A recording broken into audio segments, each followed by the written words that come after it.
বান্দা যখন সেজদা দেয়, বান্দা আল্লাহর কাছে চলে যায়। দেখা যায় মসজিদের মধ্যে সেজদা পড়ে, কার্পেটের মধ্যে সেজদা পড়ে, জায়নামাজে পড়ে।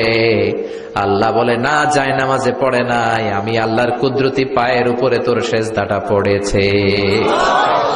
আপাত দৃষ্টিতে দেখা যায় আপনি যখন সেজদা দেন এটা মসজিদের কার্পেটে পড়ে, আপনি যখন সেজদা দেন কপালটা জায়নামাজে পড়ে, আপনি যখন সেজদা দেন আপনার কপালটা টাইলসে পড়ে। কিন্তু বিশ্বনবীর ভাষ্য অনুযায়ী আপনার সেজদার কপালটা আল্লাহর কুদরতি পায়ের উপরে পড়ে।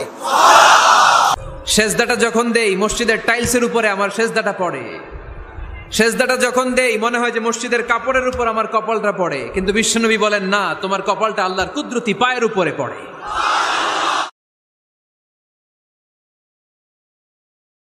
আমরা কি আল্লাহর কুদরতি ভাবে সেজদা করি? এটা যে ব্যক্তি বলবে কুদরতি ভাবে সেজদা সে কুফরি করছে, এটা কুফরি। আমি আগে আলোচনা করেছিলাম, এটা আলোচনা প্রশ্নোত্তর পাবেন। এটা কুদরতি ভাবে সালাম করা, এটা বলতে সেজদা করা, এটা বলা যাবে না।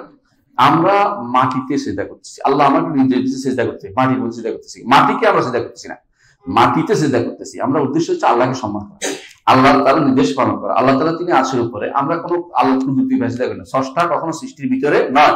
যে ব্যক্তি মনে করবে স্রষ্টা সৃষ্টির ভিতরে, সে কাফের। তার নামাজ হয় না, রোজা হয় না, কিছু হয় না, তার কোনো কিছু তার সাথে সম্পর্ক রক্ষা করা যাবে না, তার স্ত্রীও তালাক হয়ে যাবে অটোমেটিকলি। স্রষ্টা সৃষ্টির বাইরে, এটা সব যতক্ষণ পর্যন্ত বিশ্বাস না করবে তার আকীদা শুদ্ধ হয় নাই। তার আকীদা শুদ্ধ যত কিছুই করুক না কেন, আলেম বলে বিবেচিত হইতে পারে না। সলফে সালেহীন সবসময় বলতেন যে ইন্নাল্লাহা আলা আরশিহি বাইনুম মিন খালকিহি, আল্লাহ তাআলা আরশের উপরে, সমস্ত সৃষ্টি জগৎ থেকে আলাদা। এইটা যদি কোনো কেউ বিশ্বাস না করে তার ঈমান থাকবে না, এটা আমাদের মনে রাখতে হবে। ওয়ালাইকুম আসসালাম। আমরা আল্লাহ রাব্বুল আলামিনের কুদরতি পায়ে অথবা পায়ে সিজদা করতেছি, কোনটাই সঠিক নয়। এই ধ্যান অথবা এই কল্পনা করাও জায়েজ নেই। আমাদেরকে সিজদা করতে বলা হয়েছে, আমাদেরকে এই কথা আল্লাহ তাআলা নির্দেশ দেননি যে আমরা এই চিন্তা করবো যে আল্লাহর পায়ে সিজদা দিচ্ছি, এটা আমাদেরকে নির্দেশ দেওয়া হয়নি। আল্লাহ তাআলা বলেছেন, তোমরা ওয়াসজুদু লিল্লাহ, তোমরা আল্লাহর জন্য সিজদা করো। সুতরাং এই সিজদা আপনি আল্লাহর জন্য দিচ্ছেন, এটাই আপনাকে খেয়াল রাখতে হবে। সিজদা দেওয়ার ক্ষেত্রে যে আল্লাহ তাআলার পায়ে অথবা কুদরতি পায়ে সিজদা দেওয়া হচ্ছে, এই যে বক্তব্য, এই ধারণা, এটা সুফিজম থেকে এসেছে, সুফিদের ধারণা থেকে এসেছে। সুন্নাহর বক্তব্য এর সাথে সাংঘর্ষিক। প্রথম কথা হচ্ছে আল্লাহ তাআলার কুদরতি পা বলতে যেটা বোঝায় সেটা হাদিস দ্বারা সাব্যস্ত হয়। কোরআন এবং হাদিসে আল্লাহ তাআলার পা সাব্যস্ত হয়েছে। আল্লাহ রাব্বুল আলামিনের সিফাত জাতিয়া, কিন্তু এই সিফাত জাতিয়া যেগুলো সাব্যস্ত হয়েছে, পা, হাত, অথবা আল্লাহ রাব্বুল আলামিনের দৃষ্টি, অথবা আল্লাহ তাআলার শ্রবণ, কোনোটাই মানুষের কল্পনার মতো নয়। বুঝতে পেরেছেন কিনা? এই জন্য আল্লাহ তাআলা একসাথে বলে দিয়েছেন লাইসা কামিসলিহি শাই, যে আল্লাহ তাআলার মতো কোনো কিছুই না। সুতরাং এখানে কল্পনা আসলেই কি হয়ে যেতে পারে, এটা কুফরি হয়ে যেতে পারে। আল্লাহ তাআলার সাথে শাবিহ, একটা সাদৃশ্য নির্ধারণ করার মতো হয়ে যেতে পারে। তাই এই কল্পনা করারই সুযোগ নেই যে আমি আল্লাহ তাআলার কুদরতি পায়ে এঁকে দিচ্ছি, সিজদা দিচ্ছি, এই কল্পনারই সুযোগ নেই, এই সুযোগই নেই, এটা নিষিদ্ধ। আল্লাহ রাব্বুল আলামিন সম্পর্কে কোনো কল্পনা করে কোনো ধরনের ধারণা নিতে পারবেন না, যেই কোনো ধরনের কল্পনা আল্লাহ রাব্বুল আলামিন সম্পর্কে করা হারাম। আল্লাহ তাআলার সত্তা অনেক বিশাল, এর কোনো ধরন, এর কোনো সুরত, এর কোনো কাইফিয়ত, এর কোনো প্রকৃতি, এর কোনো আকার কিছুই আমাদের জানা নেই। সুতরাং এখানে কোনো ধ্যান করার সুযোগ নেই। এই বিষয়গুলো ইসলামের মধ্যে মোটেও অনুমোদিত নয়। সুতরাং এটা জায়েজ নেই, প্রশ্নে আসে না যে এক্ষেত্রে হাদিস বলে থাকেন যে আমরা আল্লাহ তাআলার কুদরতি পায়ে সিজদা করি, এরকম আকীদা কি সঠিক? এমন কথা তো জানা নাই।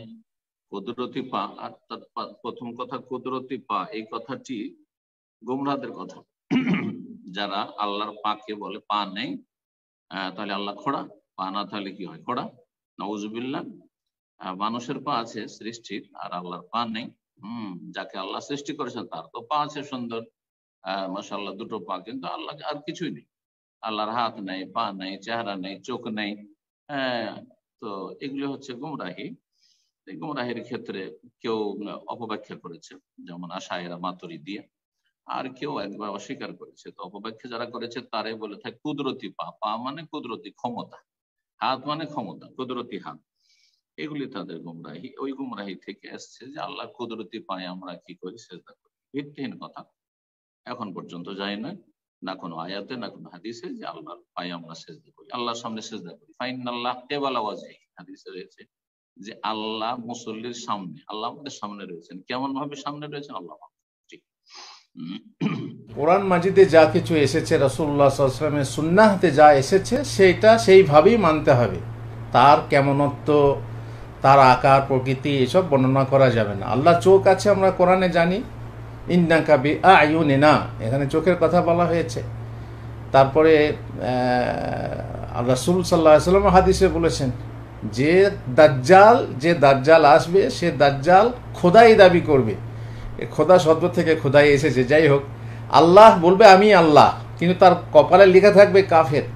রাসূলুল্লাহ সাল্লাল্লাহু আলাইহি ওয়াসাল্লাম বুঝিয়ে দিচ্ছেন যে জেনে রেখো, এই দাজ্জাল হবে কানা, একটা চোখ, ডান চোখের কানা। অবশ্য অনেক বর্ণনা হিসেবে বাম চোখের কথা আছে। ডান চোখের কানা, আর তোমাদের রব কানা নন। বুঝতে পারলেন? তাহলে চোখের কথা আছে, কিতাব ও সুন্নাহতে চোখের কথা আছে, বিশ্বাস করতে হবে। কিন্তু সে চোখ কেমন, আল্লাহ কেমন বলেন সেরকম চোখ। আল্লাহর হাতের কথা আছে, আমি নিজের হাত, নিজের দুই হাত আবার বলা হয়েছে, নিজের দুই হাত দিয়ে আদমকে সৃষ্টি করেছি। তাহলে হাতের কথা আছে, কিন্তু সেই হাত কেমন না জানি না। আল্লাহ কেমন যদি না জানা থাকে তো আল্লাহ হাত কি করে জানবো? পায়ের কথা আছে, আল্লাহ জাহান্নামে তার পা ভরে দেবেন কথা আছে, আমরা মেনে নিই, আমরা বিশ্বাস করি, কিন্তু কেমন বলতে পারবো না। কানের কথা বলা ঠিক না, কারণ কানের উল্লেখ আসেনি। আল্লাহ তাআলা শোনেন, কিন্তু কান দিয়ে শোনেন বা কান আছে এরকম শব্দ নেই, এই জন্য কান আছে বলা যাবে না। তিনি শোনেন, এটা আমরা বিশ্বাস